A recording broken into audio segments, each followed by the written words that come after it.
సరే సినిమాల విషయానికొచ్చేసరికి హీరో విజయ్ దేవరకొండ గారు మరోసారి చిన్న ఇబ్బందుల్లో చిక్కుకున్నట్టు కనిపిస్తుంది. అంటే రీసెంట్‌గా రెట్రో మూవీ ఫంక్షన్‌లో ఆయన మాట్లాడుతూ ఆహ్, 500 సంవత్సరాల క్రితం ఆదివాసులు ఎలా కొట్టుకున్నారు, ఇప్పుడు కాశ్మీర్‌లో అలా కొట్టుకుంటున్నారు. ఎందుకిదంతా అన్నట్టు ఆయన మాట్లాడారు. సో, దీనిపైన ఇప్పుడు ఆదివాసీ సంఘాలు హర్ట్ అయ్యాయి.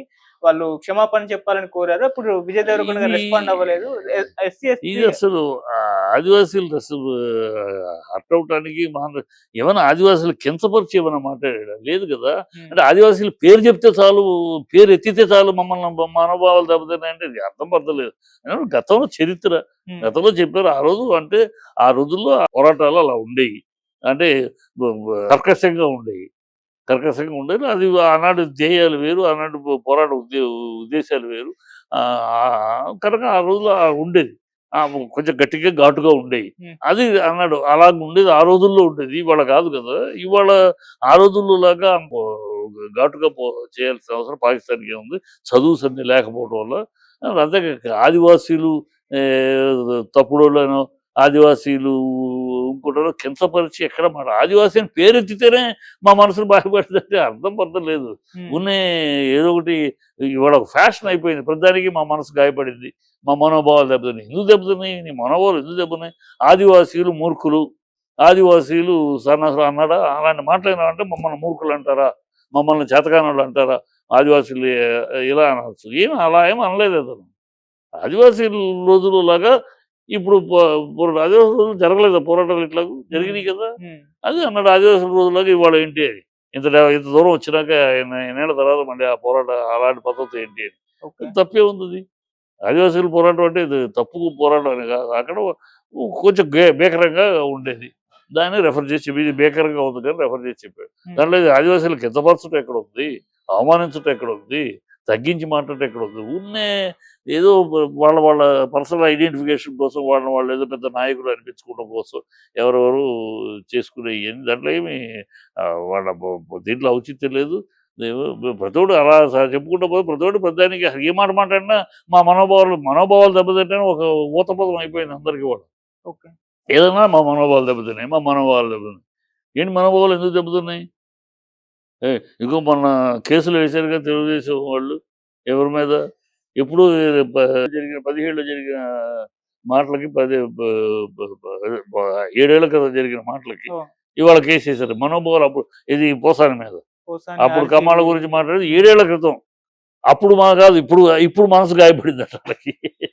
ఏంది మనసు గాయపడ్డాయి, మా మా మనోభావాలు దెబ్బతిన్నాయి ఇయన్నీ ఒక ఫ్యాషన్ అయిపోయిందమ్మా. అది తన దాంట్లో ఎలాంటి ఎవరిని కించపరిచి మాట్లాడిందేం లేదు. ఒక రెఫరెన్స్ మాట్లాడాడు అంతే. ఒక రెఫరెన్స్ అది. రెఫరెన్స్ ఈజ్ హిస్టారికల్ ఎవిడెన్స్ అది. హిస్టారికల్ రెఫరెన్స్ అంతే. అంటే ఇప్పుడు ఫిర్యాదయితే చేశారు. ఎస్సీ, ఎస్టీ అట్రాసిటీ కేస్ పెట్టాలని మరి పెట్టే ఛాన్సెస్ ఏమన్నా ఉన్నాయా ఏం సార్? బెటరమ్మా అంత ఈజీగా ఉన్న కోర్టు ఎవడో ఏదో చెప్పేస్తే కేసు ఎందుకు పెట్టేస్తది. హ్మ్. దానికి ఏమన్నాడు? మాటలో ఏముంది? మాటలో ఆ భాష అర్థం ఏంటి? ఆ భావం ఏంటి? ఏమైనా ఉందా చూస్తారు. ఏమీ లేదు దాంట్లో. హ్మ్. అతన్ని కించపరిచిన లక్షణాలు గాని, అవమానపరిచిన వ్యాఖ్యానం గాని, హ్మ్. తక్కువ చేసి మాట్లాడే వ్యాఖ్యానం గాని ఎక్కడా లేదు. Okay. So, reference. It is a reference.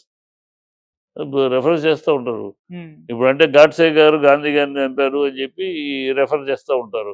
Godse కుటుంబీకులు మా మనసు గాయపడిందని ఇప్పుడు మామూలుగా విజయ్ దేవరకొండ గారి విషయానికొచ్చేసరికి అంటే ఏదో ఒక ఫంక్షన్‌లో ఏదో మాట్లాడినా కూడా బయట ట్రోలింగ్ జరగడం, ఇలా కాంట్రోవర్సీ క్రియేట్ అవ్వడం ఆయన విషయంలో ఎక్కువ జరుగుతూ ఉంటాయి. అంటే జనాలకు ఆ విధంగా అర్థమవుతుందా? లేకుంటే విజయ్ దేవరకొండ గారి ఈ వ్యవహార శైలి అలా ఉందా ఈ సార్? విజయ్ దేవరకొండ వ్యవహార శైలి మంచోడు. హ్మ్. శుభ్రం చాలా కామ్‌గా, ప్లెజెంట్‌గానే ఉంటాడు. ఇది కొంచెం ఆ టైంలో ఆ గతంలో అప్పుడు అది లైగర్ అప్పుడు హ్మ్. ప్రెస్‌లో ఉన్న ప్రెస్ ఎదురుగుండా అడుగుతున్న అతను బాగా క్లోజ్ ఫ్రెండ్స్. హ్మ్. కనుక సరదాగా ఆయన చెప్పాయా అని కాలేదు. దాన్ని ట్రోల్ చేసేసారు. ఆ సినిమా అనుకోకుండా సినిమా ఫెయిల్ అయింది. హ్మ్. దాంతోటి ఏదో అతని చాలా డిగ్నిఫైడ్ ఫెలో, చాలా డీసెంట్ ఫెలో. అదే మాట్లాడితే నిజం కొన్ని మాటలు మాట్లాడకుండా ముక్కు మీద ఎలేసుకున్నాడు. అతను వెళ్ళిపోయి ప్రతి అందరి దగ్గరికి మైకిల్ రండి మాట్లాడలే. అతని దగ్గరికి వెళ్ళినప్పుడు చెప్పాడు. హ్మ్. అంతే అతను వీళ్ళు కొంతమంది గ్యాంగ్ ఉన్నారు. ఇప్పుడు సోషల్ మీడియాలో ఏమైపోయిందంటే ఆదిత్య హ్మ్. 2 రకాల గ్యాంగులు తయారయ్యారు. ఓకే. అతివాదులు, మితవాదులు. ఈ మితవాదులేమో సోషల్ మీడియాని చాలా గౌరవంగా వాడుకుంటూ, వాళ్ళ జ్ఞానాన్ని పెంచుకుంటూ, జ్ఞానాన్ని పంచుకుంటూ, విజ్ఞానాన్ని పెంచుకుంటూ వెళ్తున్న మితవాదుల గ్రూపు. దానివల్ల మీ వాళ్ళకి ప్రయోజనం, వ్యూవర్స్‌కి ప్రయోజనం. హ్మ్. ఈ అతివాదులు కొంతమందున్నారు. అబ్బా అమ్మ వద్దు వద్దు అంటే అర్ధరాత్రి అమావాస్య నాడు పుట్టుకొచ్చిన అర్భకులు.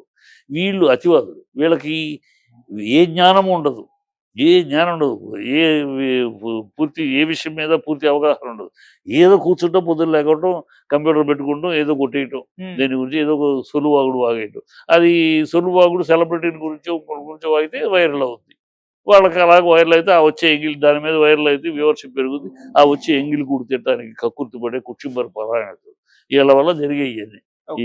ఈ సోషల్ మీడియాలో బాగా ఈ అతివాదులు, చాలా నీచ నికృష్ట భ్రష్టులు, ఆ కుచింబర పరాయణతులు, ఆ ఎంగిలి మితులకు ఆశపడే ఎదవలు, ఏ జ్ఞానం ఉండదు. దేని మీద అవగాహన ఉండదు. ఊరినే ఏదో కొట్టేస్తాడు అంతే. ఓకే. నిలబెట్టి వాడెవడో తెలీదు.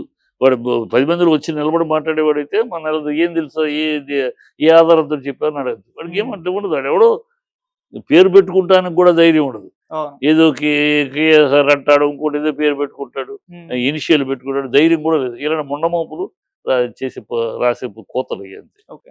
సరే, ఇక ఆయన సినిమా 'కింగ్డమ్' ఈ నెల 30కి రిలీజ్ కాబోతుంది. ఇప్పుడు ఒక హిట్ అయితే తనకు అవసరం ఉంది. చూస్తున్న Yes. వరుసగా ఫ్లాప్‌లు అయితే వస్తుంది. సో, ఈ సినిమాకి సంబంధించి ఇప్పటివరకు రిలీజ్ అయిన కంటెంట్‌కి మంచి పాజిటివ్ రెస్పాన్స్ వచ్చింది. మరి ఈ సినిమాతో కమ్‌బ్యాక్ ఇచ్చే ఛాన్సెస్ ఉన్నాయా సార్? ఖచ్చితంగా నేను కోరుకుంటున్నానమ్మా. ఎందుకంటే దేవరకొండ లాంటి హీరో ఖచ్చితంగా చక్కటి ఒక ఫారినర్ లాగా ఉంటాడు. మహేష్ బాబు తర్వాత అందగాడుగా కనుకుంటాడు. ఒక స్టైలిష్ ఒక బ్రాండ్ తయారు చేసుకున్నాడు. రౌడీ హీరో లాగా ఒక ఇమేజ్ వచ్చింది, సపరేట్ ఇమేజ్. ఆ రౌడీ హీరో ఇమేజ్ ఎవరికి లేదు, ఒక దేవరకొండకి. సక్సెస్ మధ్యలో ఒక ఫ్రేజ్, ఒక బ్యాడ్ ఫ్రేజు. ఖచ్చితంగా ఇలాంటి వాళ్ళు సక్సెస్ అవ్వాలి. హీరో ఇండస్ట్రీకి మంచిది. ఇలాంటి ఒక డిఫరెంట్ సరే అందరూ ఒకే మోసలో వచ్చేసే హీరోలు కాకుండా ఒక డిఫరెంట్ ఇమేజెస్ ఉన్న హీరోస్ నలుగురు ఎదురు ఒక్కొక్కరికి ఒక మిల్క్ బాయ్ మహేష్ బాబు చక్కటి అదొక image. Angry ferocious junior NTR, ఇలా ఒక Nani family member, family hero. ఇది ఒక రౌడీ రౌడీ హీరో. ఇలా డిఫరెంట్ ఇమేజెస్ ఉన్న వాళ్ళు డిఫరెంట్ సినిమాలు వస్తాయి.